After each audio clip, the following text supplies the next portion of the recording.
Get ready in 5 seconds.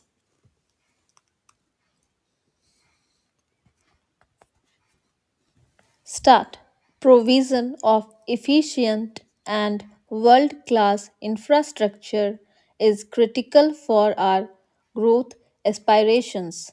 A key issue that bears repetition is the imposition of appropriate user charges necessary to provide adequate returns on investment.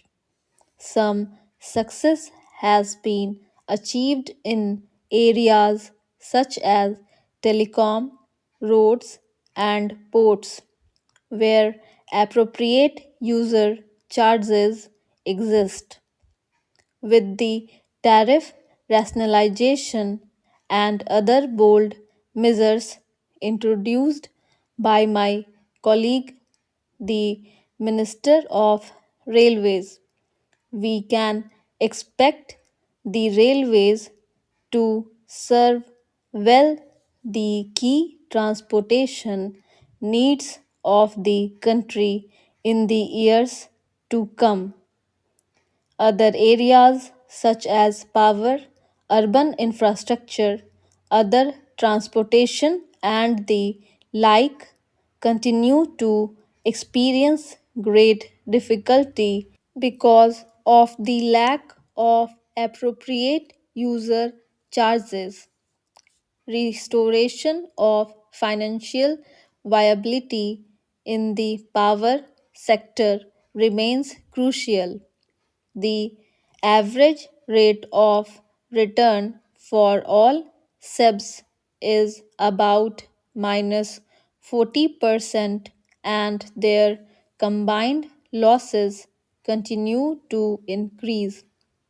Hence, this is one of the foremost challenges not only in the power sector but also for the fiscal health of the state governments and the overall performance of the economy. In recognition of these severe problems, the Prime Minister held a meeting with state chief ministers on March 3, 2001, while broadly agreeing with the desirability of power sector reforms to achieve commercial viability of state electricity boards. The conference placed special emphasis on distribution reforms and elimination of theft of electricity.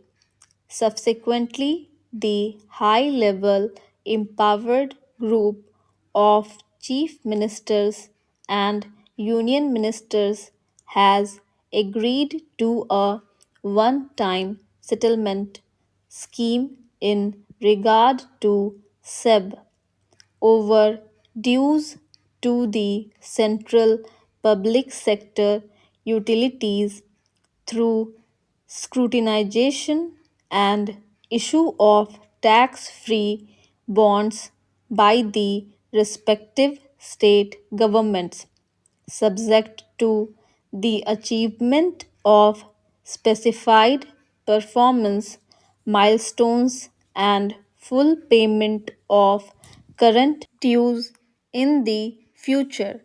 I would urge upon the states to come forward and implement the scheme speedily. The Ministry of Power has already signed memoranda of understanding with 20 states and is expected to complete the exercise with the remaining states soon. To redouble our effort in this direction, APDP is being redesigned as the Accelerated Power Development and Reform Program with an enhanced plan allocation of rupees 3500 crore for 2002-3, up from rupees 1500 crores this year. Access of the states to the fund will be on the basis of agreed reform programs in the future. I am glad to inform the House that the Prime Minister's National Highway Development Program, launched 3 years ago, is progressing well. It now promises to achieve a totally new scenario in the road sector.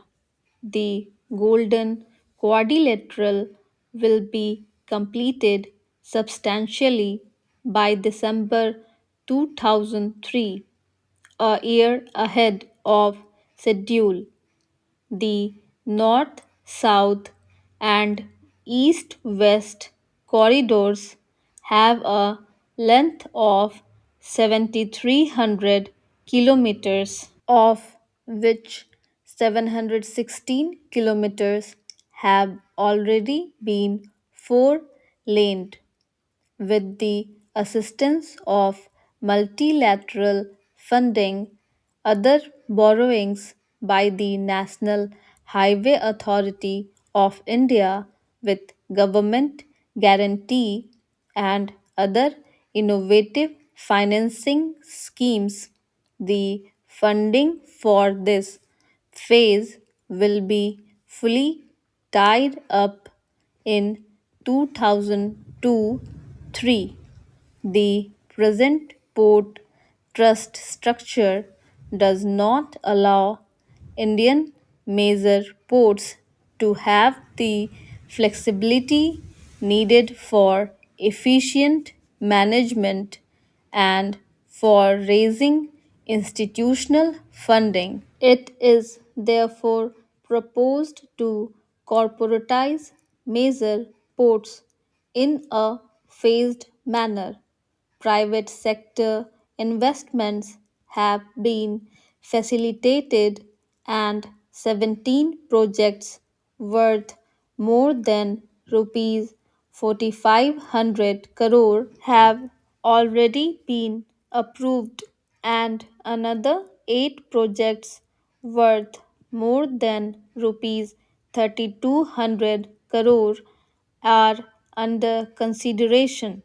With corporatization of the existing ports and new private sector ports coming up, the regulatory structure will be strengthened.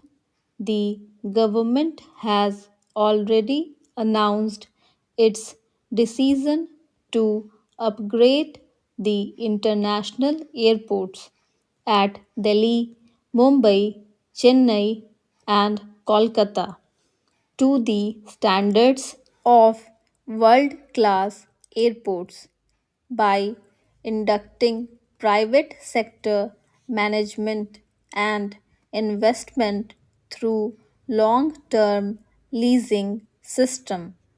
Modalities for inviting offers have been finalized, and the leasing process will be completed in 2002-3.